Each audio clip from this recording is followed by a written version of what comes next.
All right, and we are back here on the GSMC football podcast. And for the final part of the show, we are now going to talk about the Jets behind the scenes. Now, actually, before I do that, I happened to check my group chat, and there is no more spots remaining. The Commanders have hired Dan Quinn, the defensive coordinator from the Cowboys, to be their next head coach. Now, listen, yeah, it's. I mean, he's returning to be a head coach after some time. He obviously the last time he was a head coach was with the Falcons. I'm not really a big fan of this hire, especially with how the Cowboys defense performed in the playoff game against the Packers. Now you're bringing in Dan Quinn, and he was also part of the meltdown in the Super Bowl. Yeah, not really a fan of this hire. You know what? I will say it's good for the Cowboys because I mean, the way the defense played in the wild card game, that kind of falls at his feet. So I don't know. I mean, the Commanders, they decided that was the right thing to do, but yeah, not really a fan of the hire. So he went 43-42 with the Falcons. Obviously, again, was a part of that. The collapse in the Super Bowl, 28-3 to the Patriots. They ended up losing that game. So he went 14-23 from 2018 to 2020 as the head coach of the Falcons. Yeah, I don't know. It's I don't really agree with it. I mean, also here, Dallas was a top 8 in points allowed in each of Quinn's 3 seasons and finished 5th in yards. So, I mean, listen, he did improve the defense for the Cowboys, but again, I don't know what happened in the game against the Packers. But we're getting off topic here. Let's talk about what this segment is about. This is about the Jets behind the scenes. So the Athletic came out with something that basically kind of was talking about Robert Saleh. It was just the drama that went on behind the scenes. And my friend's asking me because I said I'm going to talk about the Jets in the last segment here. He's asking what I'm going to talk about. Well, I'm going to talk about the Athletic article, and yeah, it's there's some things that in it that are interesting.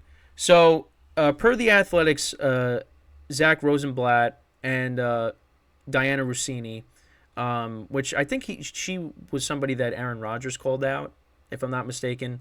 So basically, one Jets coach described the situation as such a you-know-what mess behind the scenes and said something has to change.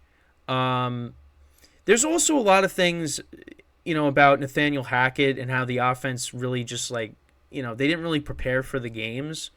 I'm trying to see where that was said because I'm looking at Bleacher Report right now.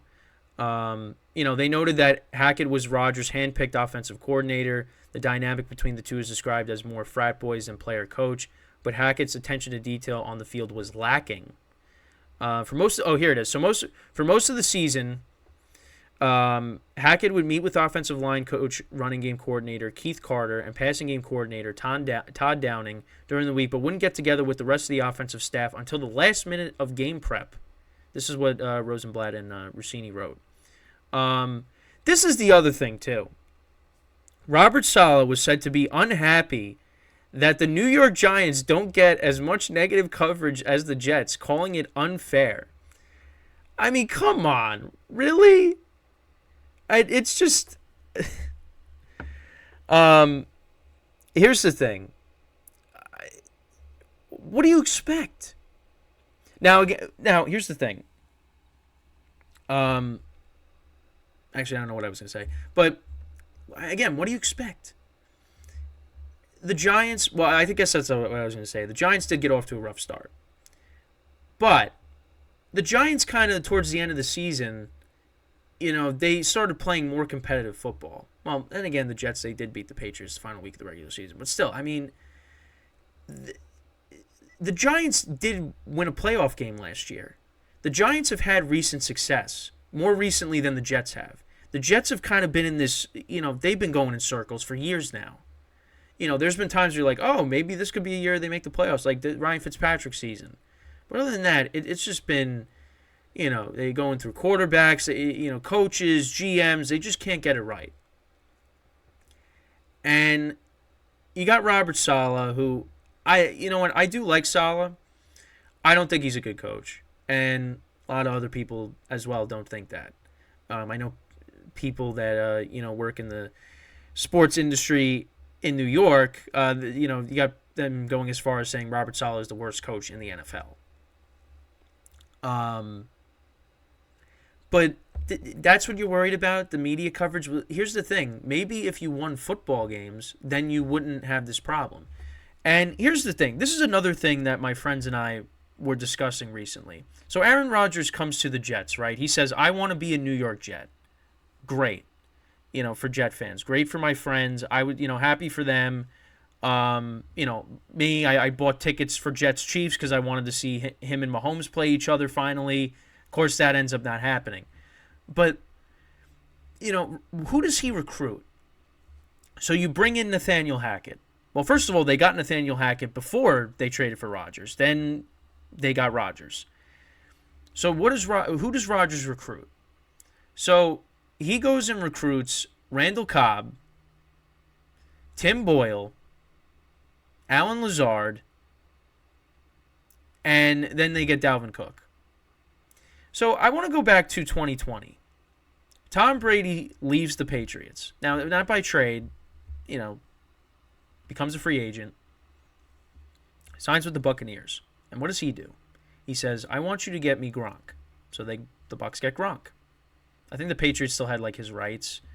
So they had to, but yeah, they got him because Gronk was retired, but then they got him. Then he's like, I want Antonio Brown. They get Antonio Brown. I want Leonard Fournette. They go out and get Leonard Fournette. And what happens? They win a Super Bowl. Now, they also, I think they signed Ryan Jensen. I don't think he was there already. They signed him to be their center. They drafted Tristan Wirfs. They already had this good defense. And what happens? The Bucs end up winning the Super Bowl. And then their second year, they probably could have won the Super Bowl again, but injuries and Antonio Brown went off the rails. It was starting to go that way, but then you had him, oddly enough, against the Jets, throwing his, everything into his gloves in the stands and whatnot, and his shirt into the stands, whatever. And that's the last time we saw him on a football field. But still, they got a Super Bowl out of it. The Jets, Rodgers, he brings in Randall Cobb. Listen, I love Randall Cobb, but Randall Cobb is not the same player that he was back in 2014. He's not. He's not an impact player.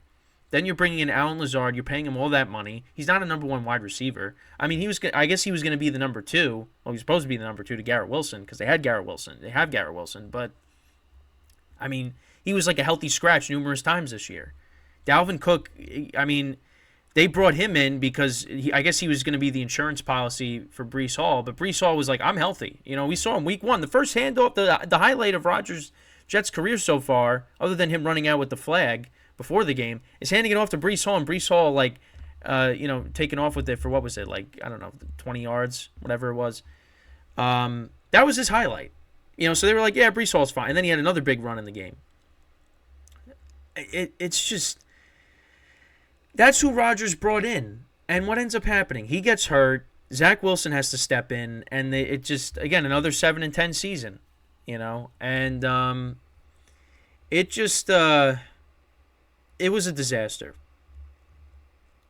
Now, what does it say about Woody Johnson? I didn't see this. Woody Johnson has a reputation within the building of consuming criticism from fans and media alike on social media and would often share those opinions with Saleh in conversations about what wasn't working on the offense. Okay. Yeah, it just... yeah, I mean, you had Rodgers wanting to return this season. Obviously, when they were out of it, he said he wasn't going to come back, which I thought was the right decision. But it just was a lot. And I think, I also saw, I think Saleh, publicly, he wouldn't, take, he wouldn't talk negative about Zach Wilson. But, because my friend sent a bunch of screenshots of the actual Athletic article. Like he wouldn't take like public shots at Zach Wilson, but like behind closed doors, like it just wasn't. It was different, but I mean, it just this was a disaster for the Jets. And listen, if you got a chance to get Aaron Rodgers, you do it.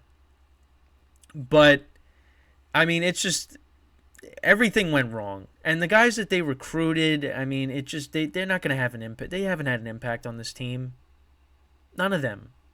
I mean, Tim Boyle, that's who you bring in. You bring in Nathaniel Hackett. That was a Rodgers thing.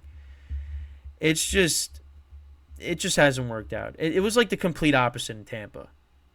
Because Tampa, you're coming into, you got a good defense. You got Mike Evans, Chris Godwin, an offensive line that, you added a couple pieces to. Like I said, you through the draft, through free agency, then you add to it Antonio Brown, who was on his way to being a Hall of Famer. I don't know. I mean, I guess he's still a Hall of Famer, but I don't know the way he's been acting, ever after football. I don't know. I mean, imagine Antonio Brown now giving a Hall of Fame speech. You might want to cover your ears. But you bring him in, you bring Gronk in, you bring in Fournette. I mean, these guys had impact. These guys, all three of those guys scored touchdowns in the Super Bowl that the Bucs won. The Jets, I mean, Rodgers has them bringing Randall Cobb and Alan Lazard. And now listen, I thought Lazard was a good player, but I mean, compare that to what Brady brought in. I mean, you can't compare it. So, yeah, and it's just you didn't bring in an insurance policy in case Rodgers got hurt. You bring in Tim Boyle, who you look at his college record, it's horrible, and when he played, it was terrible. It was. Zach Wilson just was not prepared for this. Again, I mean, you go back to the Texans game. I mean, that was his best game as a pro. But outside of that, it just was. You wanted to just like you couldn't even look at the screen with how the Jets' offense was. It was just horrible to watch. And they don't have a good offensive line. Guys got hurt. Vera Tucker again got hurt. And it led to another 7-10 season. And you got this great defense that you're wasting. So, yeah, it's just. But Robert Saleh is not like once Rodgers leaves. Like if this year turns out to be next year, 2024 turns out to be a disaster. This is done. You gotta blow it up. You gotta get rid. Like I understand. Like Rodgers gets hurt. And I mean, I guess I'll give him a pass. But even if Rodgers didn't get hurt, like, was he, he probably would have got hurt anyways. Because that offensive line's not good. And the Bucs did a great job surrounding Brady with a stone wall, with the weapons, and he was able to be successful in Tampa. This right here, what the Jets have currently, this is not going to work. It's not going to work. I don't know. Listen, I don't know what they're going to do. They could trade for Devontae Adams, that would actually help them. Not bringing in Randall Cobb. No offense to Randall Cobb. I don't want to bash him, but it's just not. It right now. It's just not going to work, and I don't know. I don't know. I hope it does. I hope Rodgers comes out next year and he just proves the doubters wrong. Because listen, he's a guy that I've loved watching growing up, but it just. Ignoring the off the field stuff and whenever he goes on the McAfee show, that's a different topic. But when I watch this guy play football, I've enjoyed it, and I hope he comes out and he plays well next year. But it's going to be hard. So, but yeah, that's pretty much it for the show for today. I thank you guys for watching.